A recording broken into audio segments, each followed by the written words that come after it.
बारातियों की बस पर छलावा। जूते लो पैसे दो, जूते लो पैसे दो, दुल्हन के देवर तुम दिखलाओ ना यूं तेवर, जूते लो पैसे दो। दूल्हे की सालियों ओ हरे दुपट्टे वालियों, जूते दे दो पैसे ले लो, जूते दे दो पैसे लो। अरे बस करो बच्चों, पूरी शादी खत्म हो गई और तुम्हारा जूते 2 पैसे वालों ये खत्म ही नहीं हो रहा है। सरदार जी, विदाई का वक्त हो रहा है, चलते हैं। आओ सारे बाराती बस में बैठ जाओ और तुम दोनों बच्चों कार में बैठ जाओ। सुबह 4 घंटे बाद हम अपने गांव पहुंच ही जाएंगे। पापा अभी 2 बज रही है, क्या जल्दी है इतना जाने की, थोड़ा रुक तो जाइए। नहीं बेटा, टाइम हो गया है, उजाला निकलने से पहले पहुंचना है, बहू की रस्म भी करनी है। क्यों मेरी प्यारी बहू, चलो आरती।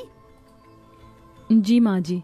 दूल्हा दुल्हन कार में बैठ जाते हैं जिसे ड्राइवर ड्राइव करता है और बाकी के परिवार वाले बस में बैठ जाते हैं। बस में अभी भी घर वाले और कुछ बाराती नाच गाकर जा रहे होते हैं। अरे अरे बस करो, कितना नाच गाना करते हो, अब शांति से बैठ जाओ। थके नहीं हो क्या शादी में? मुझे तो बहुत प्यास लग रही है। बस वाले भैया, आगे कोई ढाबा वगैरह आएगा तो बताना। जी मैडम, हम बता देंगे। अरे बहू, मेरे पास पानी है, ये लो। जी पापा जी। रात के 2:30 बज रहे थे। बस काफी हद तक सुनसान रास्ते पर पहुंच गई थी, लेकिन ढाबे से पहले ही ड्राइवर को रास्ते में एक लाश दिखाई देती है, जिसे देखकर ड्राइवर जोर से ब्रेक मारता है, जिससे कमला के सिर में चोट लग जाती है। अरे ड्राइवर, कैसे गाड़ी चला रहे हो? तुम्हारी वजह से मुझे लग गई। वो तेरे को अकल वकल नहीं है क्या? देखकर चलाना ड्राइवर। साहब, मैं देखकर चला रहा था, लेकिन अचानक से आगे कोई बस के सामने जमीन पर पड़ा हुआ है, इस वजह से ब्रेक मारना पड़ गया। जाकर देखना पड़ेगा, कहीं किसी को हमारी जरूरत तो नहीं है। हाँ ठीक है, मैं जाकर देखता हूँ। लेकिन उनके जाने से पहले साथ में दूल्हा दुल्हन की गाड़ी भी रुक जाती है और हितेश गाड़ी में दुल्हन को अकेला छोड़कर खुद देखने जाता है।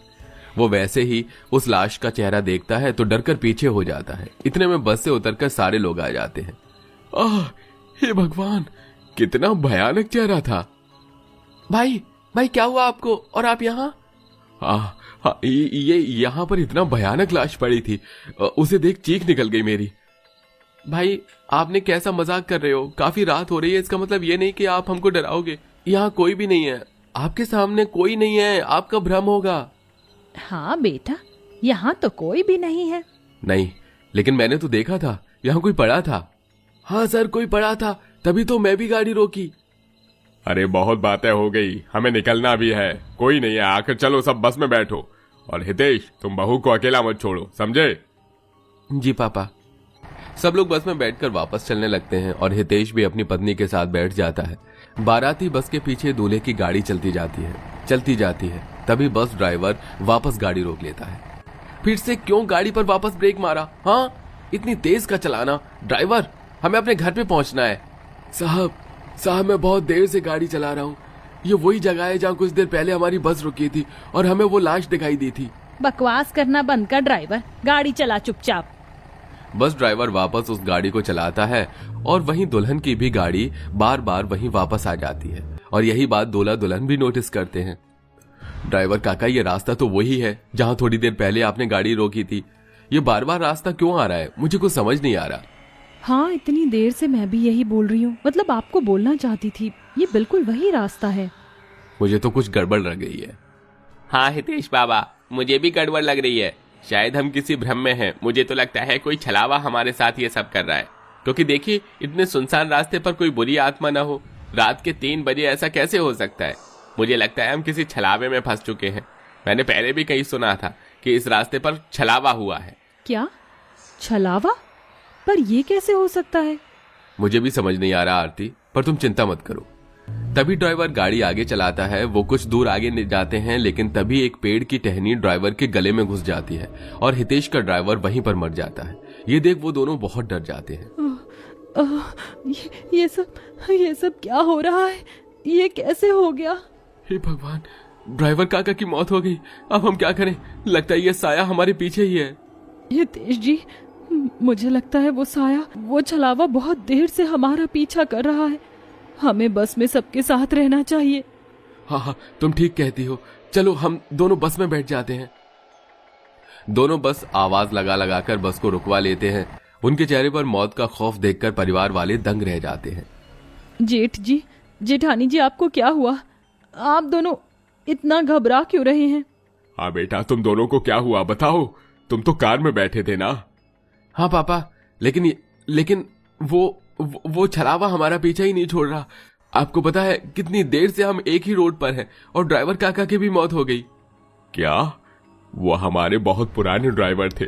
मुझे लगता है हमें यहाँ से जल्दी निकलना चाहिए। ड्राइवर, इस बस को यहाँ से निकालने की कोशिश करो किसी भी हालत में। मुझे लगता है पापा जी, अब हम यहाँ से कभी नहीं निकल सकते। अब छलावा सबको एक एक करके मार देगा। तभी बस ड्राइवर को अपने सामने एक भारी पत्थर आता हुआ दिखाई देता है। वो बस को इधर उधर करने की कोशिश करता है, जिससे बस के अंदर के लोग इधर उधर गिरने लगते हैं। अरे राम, कैसे बस चला रहे हो ड्राइवर? अरे मैडम जी, मैं तो सही से चला रहा हूँ, लेकिन सामने से वो पत्थर आ रहा है। हे भगवान, इतना बड़ा पत्थर, कहीं हम सब मर न जाए। उस बड़े से पत्थर के बीच में से बस पार हो जाती है। सबको लगता है कि वो सब मर गए, लेकिन सब बच जाते हैं और हैरान होते हैं। हे भगवान, बाल बाल बचे। हम आखिर ये सब क्यों हो रहा है और कैसे? क्या ये भी एक छलावा था क्या? हाँ, मुझे तो लगता है ये छलावा हमें मारने के लिए हमें चला रहा है। और वो तो सुना ही होगा आप लोगों ने, जब तक दिन का उजाला ना हो जाए छलावा अपना छल करना कभी नहीं छोड़ता। हमें कैसे भी करके उसके चंगुल से निकलना ही होगा। तभी सबको एक अजीब सी चीज की आवाज आती है। सब पीछे मुड़कर देखते हैं तो बस के लास्ट सीट पर एक बाराती मर जाता है, जिसकी मुंडी लटक कर मुकेश के पैरों में आ जाती है और सभी लोग दंग रह जाते हैं। ये सब क्या हो रहा है? अब हम सब मर जाएंगे क्या? वो छलावा हमारे साथ ऐसा क्यों कर रहा है? कोई कुछ तो करो, रोको ये सब। माँ जी, पापा जी, हितेश, मुझे बहुत डर लग रहा है। मैंने सुना है छलावे को कोई नहीं रोक सकता क्योंकि वो रात में बहुत शक्तिशाली होता है। बहू, तुम इतना यकीन के साथ कैसे कह सकती हो? अरे आप सारी बातों को भूल जाइए, पर ये याद रखिए कि ये छलावा हमारे ही बीच, यानी कि हम में से कोई एक है और कभी भी कुछ भी हो सकता है। नहीं, आप सब मुझे ऐसे क्यों देख रहे हैं? मैंने कुछ नहीं किया। मैं नहीं हो सकता, वो जरूर ये ड्राइवर होगा। सबसे पहले गाड़ी इसी ने रोकी थी और इसे ही कोई लाश दिखी थी। नहीं, वो मैं नहीं हो सकता। सब लोग शांति से बैठ जाओ, समझे? ड्राइवर, तुम गाड़ी चलाओ। आरती, तुम यहाँ बैठो, मैं माँ को समझा कर आता हूँ, वो बहुत डर गई हैं। जी ठीक है। सब लोग सीट पर बैठ जाते हैं, लेकिन हितेश अपनी पत्नी के साथ ना बैठकर अपने माँ बाबूजी के साथ बैठता है। माँ, बाबूजी, मैंने अक्सर कहानी में सुना है छलावे को छल से ही जीता जाता है। वो जिस भ्रम में हमें रखे हुए है, हमें उसको तोड़ना होगा। देखो, बस को घूमते घूमते 3 घंटे हो गए हैं। अगले 1 घंटे में यानी कि 6 बजे या 5:30 बजे भी सूर्योदय हो जाएगा और रोशनी में छलावे की शक्तियां सभी कमजोर हो जाएंगी। उस वक्त हम उसे मार देंगे। बेटा, मुझे बहुत डर लग रहा है। हमें पता कैसे चलेगा कि वो छलावा कौन है? या हम सब परिवार वाले ही तो हैं। वो माँ, मैं आपको कुछ देर में बता दूंगा। और पिताजी, हमारे इस रास्ते में बार बार एक टनल आ रहा है। मैं ड्राइवर को कह दूंगा कि वो दिन के उजाले में भी बस को टनल के अंदर रखे। ठीक है बेटा, बहुत सावधानी से करना। मैं नहीं चाहता हम में से किसी की जान चली जाए। आप बेफिक्र रहिए पिताजी। हितेश ड्राइवर को ऐसा समझा देता है और चुपचाप अपनी पत्नी के पास बैठ जाता है। अब ड्राइवर भी टनल क्रॉस करके बस को बार बार टनल के पास से ही निकालता है और ऐसे ही सुबह के 6 बज जाते हैं। वो टनल के अंदर ही बस को रखता है। तभी हितेश, माँ, मुझे पता चल गया कि वो छलावा कौन है। वो कार्तिक है और अक्षरा भी। जरूर इन दोनों पति पत्नी में से ही कोई छलावा है। जब भी तो ये लोग इतना शांत बैठे हैं। नहीं जेठ जी, हम नहीं हैं। हम ऐसे नहीं कर सकते। भाई, आपको क्या हो गया है? आप कुछ भी बोल रहे हो। मैं वो नहीं हूं। अक्षरा, चलो हम इस बस से उतर जाते हैं। ड्राइवर, गाड़ी रोको। दोनों पति पत्नी बस से नीचे उतर जाते हैं तो कमला, मुकेश भी उनके पीछे पीछे चले जाते हैं और ड्राइवर भी। ये छलावा हमसे ऐसे नहीं भाग सकता। मैं अभी इनको पकड़ कर आता हूँ। आरती, तुम डरना मत। हितेश भी जैसे ही उस बस के बाहर आता है तो आरती भी उसके पीछे आ जाती है और हितेश हाथ पकड़कर अपनी दुल्हन का सूरज की किरणों में ले आता है, जिससे वो चीखने चिल्लाने लगती है। छोड़ो मुझे, छोड़ो। तूने मेरे साथ बिल्कुल ठीक नहीं किया। तूने मुझसे झूठ बोला। तूने मुझको छला। तूने एक छलावे को छला। तुझे क्या लगता है कि हमें पता नहीं है कि तू हमारी बहू के शरीर में घुस गया है? हमें सब कुछ पता है। जब तूने ड्राइवर को मार दिया था उसी वक्त मुझे समझ आ गया, क्योंकि बस में तो कोई हंगामा हुआ ही नहीं था, लेकिन बस में तुम्हें लाने के बाद फिर छलावा होने लगा और बस बार बार एक ही जगह चल रही थी और तुझे क्या लगा मैं अपने घर के लोगों को मारूंगा?